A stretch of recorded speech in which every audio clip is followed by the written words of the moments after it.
में चौथे चरण का मतदान समाप्त हो गया है। आज हम बात करते हैं उन मुद्दों की, किन मुद्दों पे जो जनता ने वोट किया है। हमारे साथ वरिष्ठ पत्रकार जो है हमारे साथ बीच में मौजूद है, हम जानेंगे। सबसे पहले क्या नाम है सर? मैं सुधांशु मिश्रा हूँ और एनबीटी देख रहा हूँ। ये बताइए कि किन मुद्दों पर जनता ने वोट किया है? आपने जीरो ग्राउंड रिपोर्ट ली है जी। देखिए, मुद्दे कई रहे। बड़ा मुद्दा यहाँ पर आवारा गौवंश का भी रहा, बेरोजगारी का भी रहा, महंगाई का भी रहा, और कुछ ये रहा कि जो विभिन्न सरकारी जो संस्थान हैं जहाँ पर जनता जाती है वहाँ काम नहीं हुआ, वहाँ पर अगर घूसखोरी ज़्यादा हुई, तो ये भी मुद्दा रहा। हरदोई में जो जैसे मैंने कहा घुमंतू पशु हैं, उनकी समस्या कई वर्षों से बनी हुई है। तो यहाँ पर जो किसान हैं सर्द रातों में रात भर जाग के अपना खेत रखवाली करते हैं। उनको घर की भी चिंता रहती है और खेत की भी चिंता रहती है। वहीं कहीं ना कहीं अगर देखा जाए तो महिलाएं हैं, उनको भी महंगाई से उनका पाला पड़ता रहता है, क्योंकि उनको घर चलाना है, उनको रसोई चलानी है। तो कहीं ना कहीं वो महंगाई से जूझती रहती हैं। जो युवा हैं वो बेरोजगारी का दंश झेल रहे हैं। यहाँ के बहुत से ऐसे क्षेत्र हैं जहाँ से 40 से 50% युवा जो पलायन करता है, यानी कि कहीं और जाता है और वहाँ पर वो नौकरी करता है। तो सब इन्हीं मुद्दों पर चुनाव ये पूरा गया। क्योंकि इस बार कोई लहर देखने को नहीं मिली। अगर भारतीय जनता पार्टी की बात की जाए तो यहाँ उन्होंने जयप्रकाश रावत को उतारा था, सपा ने जो इंडी गठबंधन है उषा वर्मा को, और बसपा ने यहाँ पर बी आर अम्बेडकर को उतारा था। भाजपा को जो भी वोट मिल रहा है यहाँ पर है प्रत्याशी का नहीं, वो मोदी और योगी के नाम पर मिल रहा है। कुल मिला के फाइट बहुत तगड़ी है और अब तो ये 4 तारीख को ही पता चल पाएगा कि आखिरकार इस फाइट में किसको विजय मिलती है। तो ये थे हमारे साथ सुधांशु जी, जिन्होंने साफ तौर से बताया है कि वोट इस बार योगी और मोदी के नाम पे अगर पड़ेगा तो जीत भी होगी। अगर यहाँ से अगर देखा जाए तो प्रत्याशियों से नाराजगी बताई जा रही। हमारे साथ और भी लोग हैं। योगी सर, क्या नाम है आपका? मेरा नाम आमिर किरमानी है। अगर बात की जाए वोटिंग की तो प्रतिशत प्रशासन के लाख कोशिशों के बावजूद प्रतिशत नहीं बढ़ा। जो शहर का मतदाता था वो वोटिंग के प्रति काफ़ी उदासीन था। ग्रामीण क्षेत्रों में वोटिंग हुई, जिसका सबसे बड़ा कारण है कि यहाँ की एक तो सुरक्षित सीट है, सवर्ण मतदाता निकलता नहीं है, जो कि बीजेपी का कोर वोटर माना जाता है। ज़्यादातर लोग घरों में पड़े रहे, छुट्टी की तरह उन्होंने उत्सव मनाया। दूसरी बात, मुद्दों की अगर बात की जाए तो हरदोई में अगर देखा जाए तो पिछले 10 सालों से 2 बार सांसद चुने जा चुके हैं बीजेपी के ही। कुछ खास काम नहीं हुआ है। एक मेडिकल कॉलेज की बिल्डिंग तो बन गई, लेकिन उसमें कुछ दवाओं का अभाव है, डॉक्टरों का अभाव है। लोग अब भी मरीजों को रेफर कर दिए जाते हैं, जो भी इमरजेंसी की सिचुएशन होती है लखनऊ रेफर कर दिए जाते हैं। दूसरी बात है, यहाँ कुछ बड़ा हायर एजुकेशन के लिए कोई अच्छी जगह नहीं है, कोई अच्छे संस्थान नहीं खुले, कोई टेक्निकल इंस्टीट्यूट नहीं है, कोई और भी कोई एक बड़ा अच्छे डिग्री कॉलेज करी जाए कि यहाँ पे जो है 3 बार लगातार सांसद अभी तक कोई नहीं बना है, हैट्रिक नहीं हुई। क्या लगता है इस बार?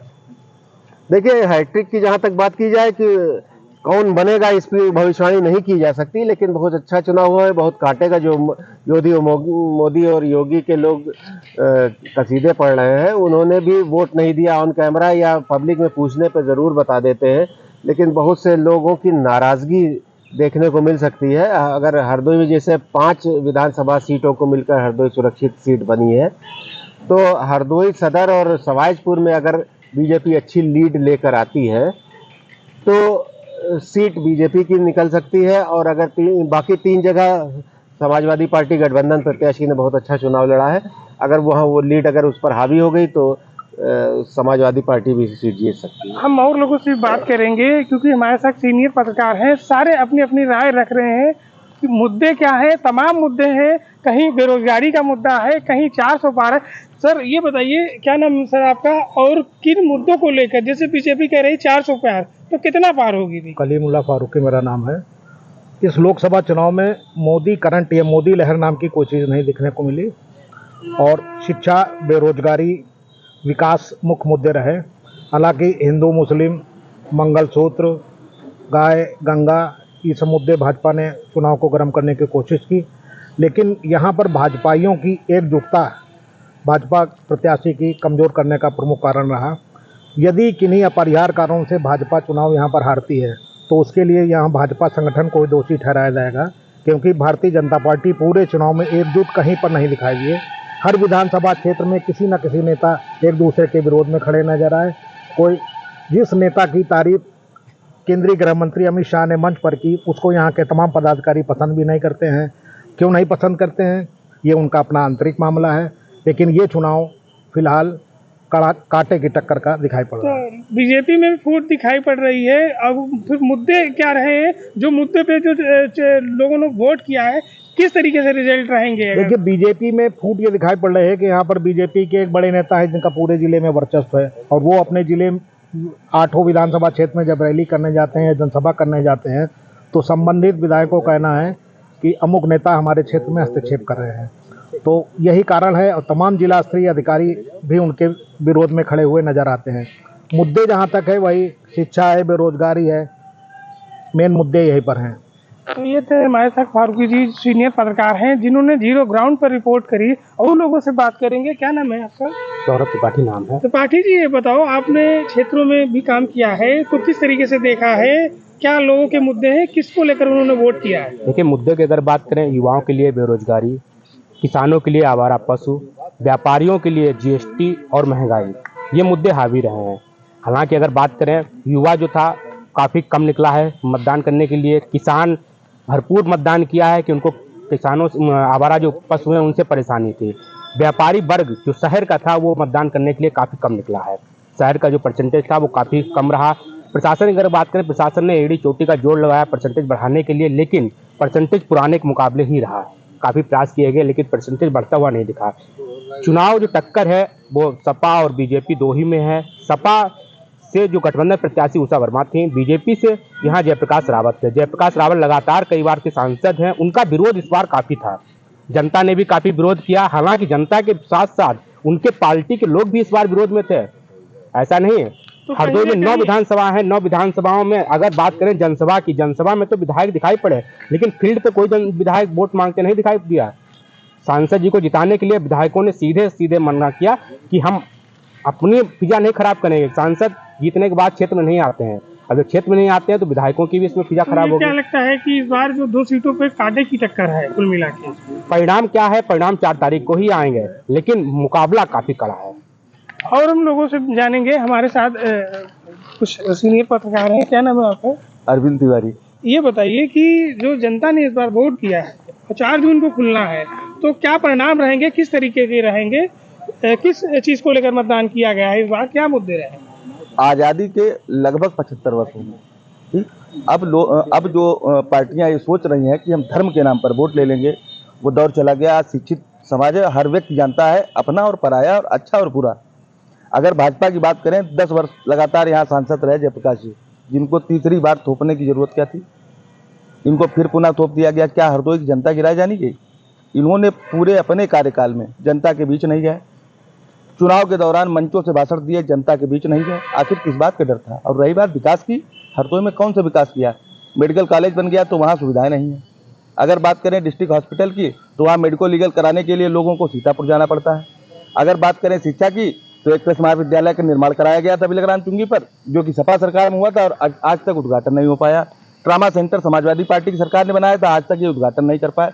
कौन सा विकास? किस विकास पर वोट? राम मंदिर पर वोट देने वालों का एक समय था, आज राम मंदिर बन गया है, सुप्रीम कोर्ट के निर्देश पर बना है और जनता के पैसे से बना है। ये भारतीय जनता पार्टी ने नहीं लड़ाया है। भारतीय जनता पार्टी ने इस लड़ाई को भले लड़ा हो, लेकिन भारतीय जनता पार्टी अगर कह दे कि मैं राम को लाए हैं, राम को ये नहीं लाए हैं, राम इनको लाए हैं, ये समझना होगा। नहीं, क्या मतलब राशन का मुद्दा इस बार चलेगा या नहीं चलेगा? 5 किलो राशन से किसी का जीवन नहीं चलने वाला, ये हर शिक्षित व्यक्ति जानता है। उसको रोजगार चाहिए, उसको शिक्षा चाहिए, उसको चिकित्सा चाहिए, वो कहाँ है? और भारतीय जनता पार्टी की इस तरीके की नीतियों ने ही इस मामले को यहाँ तक पहुँचा दिया। और चुनाव में आपसी जो कलह थी, जो गुटबाजी थी, उसने जयप्रकाश जी को ला के फंसा दिया है। चुनाव पूरी तरह पेचीदा है, कौन जीतेगा कौन हारेगा इसका फैसला तो 4 जून को होगा, लेकिन चुनाव काटेगा। चुनाव कांटे का है मामला। अभी पेच में पेच फंसा हुआ है, समाजवादी में और बीजेपी में जोरदार की टक्कर लग रही है। हम और लोगों से जानेंगे जो हमारे साथ है। क्या नाम है आपका? मैं राम श्रीवास्तव हूँ, इंडिया टीवी देखता हूँ यहाँ पर। ये बताइए कि इस बार जनता ने जो वोट किया है, क्या लगता है कि 400 पार का नारा रहेगा, राम मंदिर रहेगा या राशन रहेगा? किस तरीके से वोट किया है जनता ने इस बार? आपने ग्राउंड पे रिपोर्ट पे काम किया है जी। ऐसा है कि 2014 और 2019 जो एक लहर मोदी जी की दिखती थी, एक चेहरा दिखता था जिस चेहरे पे वोट पड़ते थे, इस बार वो देखने को नहीं मिला। ज़्यादातर लोग महंगाई, बेरोजगारी, अन्ना पशु जो आवारा जानवर उससे परेशान थे, उन चीज़ों को लोगों ने मुद्दा बनाया। और ये मुद्दा किस तरीके से वोट में तब्दील हुआ ये तो अभी नहीं पता चलेगा, वो तो 4 तारीख को पता चलेगा। लेकिन कांटेदार संघर्ष है। जयप्रकाश क्योंकि यहाँ से एमपी थे, लोगों के बीच नहीं जा पाए, लोगों की उसको लेकर नाराज़गी थी।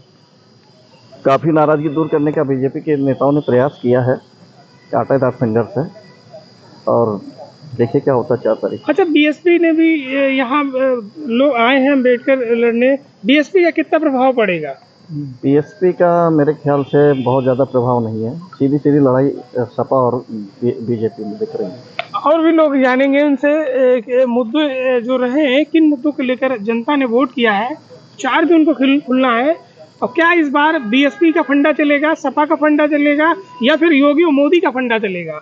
योगी मोदी का कोई फंडा नहीं चलने वाला है कि जिन मुद्दों पे 2014 के बाद 2019 से ये विकास के नाम पे, राम के नाम पे हमारा गौशाला बनवा रहे हैं, लेकिन गौशाला तो बन गई, उसमें चारा नहीं, उसमें पानी नहीं, वो सब ऊपर से आला अधिकारी सब करते जा रहे हैं।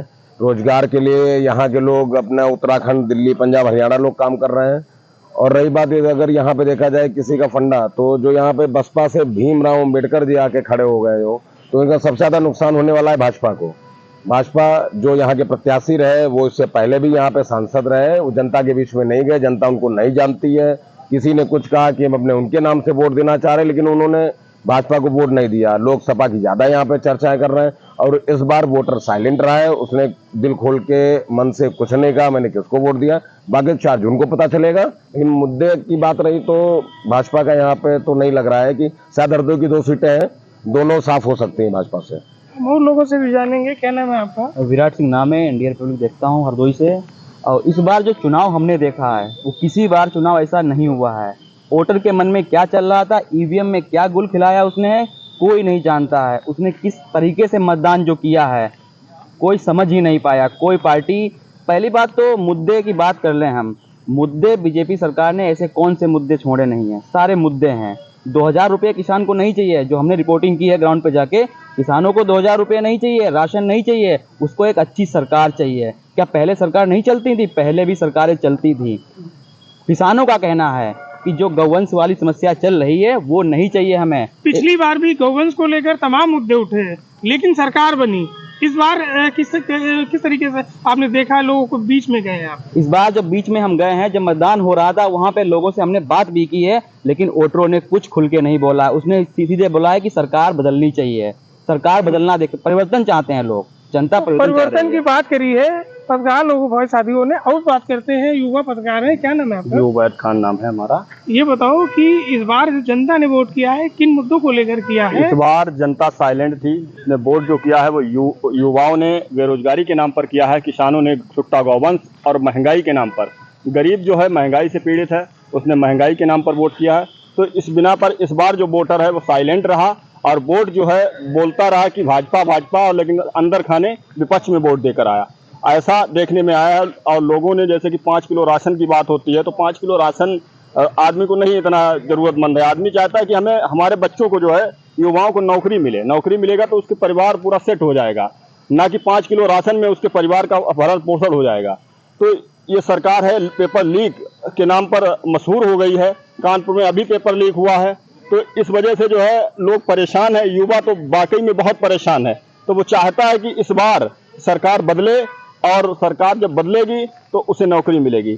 ऐसा युवाओं ने मन बना रखा है। हालांकि एससी जो वोटर है तो उसने भी अंदर खाने विपक्ष को वोट देने की बात कही है। हालांकि अब ये रिजल्ट 4 जून को आएगा, तभी पता चल पाएगा कि क्या है क्या नहीं है। हमारे साथ वरिष्ठ पत्रकार हैं जो कि बहुत ही अनुभवी हैं और बहुत ही जीरो ग्राउंड पे काम किया है। और सबसे ज़्यादा जो है, जो जनता ने जो है आज तक के जो पत्रकार हैं, ये वरिष्ठ हैं और सबसे बेहतरीन काम किया है। जी ये बताइए सर, सबसे जीरो ग्राउंड पे आपने काम किया है, क्या मुद्दे जनता के रहे हैं और इस बार क्या नाराजगी लोगों के बीच में नेताओं के लिए रही है? लोकल स्तर पर अगर नाराजगी की बात करें तो जो दोनों प्रत्याशी थे, चाहे वो समाजवादी पार्टी का रहा हो, चाहे वो भारतीय जनता पार्टी का रहा हो, दोनों लोगों के प्रति जो है जनता की घनघोर नाराजगी थी। दोनों नापसंद प्रत्याशी थे, मजबूरी में जो है जनता को झेलना पड़ा।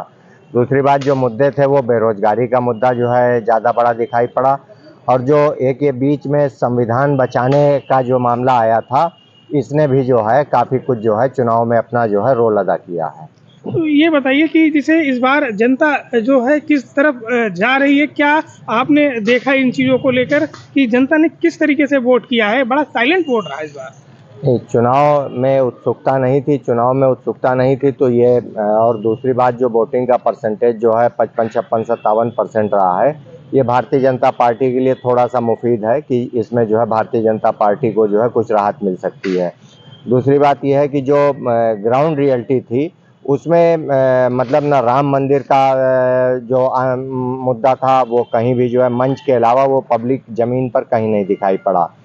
जो मोदी जी ने गारंटी की बात की थी वो भी जो है कहीं ज़मीन पे, मतलब मोदी की भी कोई लहर नहीं थी, लेकिन विकल्प नहीं था लोगों के पास, इसलिए जो है लोग भारतीय जनता पार्टी से बीएसपी जुड़े। से अंबेडकर भी लड़े हैं, तो क्या मतलब लगता है कि बीएसपी क्या नुकसान करेगी या किस तरीके से इस बार फाइट की है?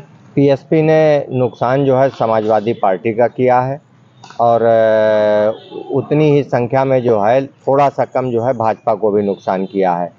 इसलिए मुकाबला जो पिछली बार जयप्रकाश यहाँ 1,32,000 से जीते थे, वो मुकाबला जो है नीचे आ सकता है, कम आ सकता है, लेकिन अभी भी यहाँ भारतीय जनता पार्टी मजबूत स्थिति में है। तो ये थे हमारे साथ वरिष्ठ पत्रकार जिन्होंने साफ तौर से बताया है, ना ही जो है बीएसपी जो कानून को लेकर जो है उनका मुद्दा रहा है, और समाजवादी पार्टी ने जैसा कहा है कि 13 मई भाजपा गई, और वही भाजपा बोल रही है इस बार 400 पार।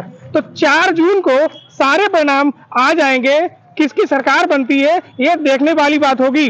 कैमरा पर्सन विनीत के साथ वीरेश गुप्ता, भारत समाचार।